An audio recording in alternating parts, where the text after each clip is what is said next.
Hello viewers, আসসালামু আলাইকুম। আমরা সবাই ঘুরতে এসেছি আজকে। এইদিকে আমার ছেলে আর এখানে হচ্ছে আমার কাজিনের ছেলে নিস্তার। হ্যালো। এই যে আমার কাজিনের হাজবেন্ড ছবি তুলছে। এই যে এখানে আমার হাজবেন্ডও আছে। আমরা সবাই মিলে ঘুরতে এসেছি।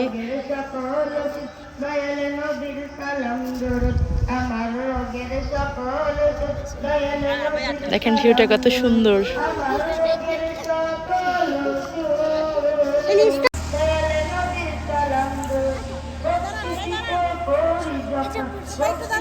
এই জায়গাটা আমার খুব পছন্দের একটা জায়গা, তো এখানে সবাই মিলে ঘুরতে আসলাম। এখানে আমরা সবাই ফুচকা খেতে আসলাম। কীর্তন জানি কতদিন থাকে?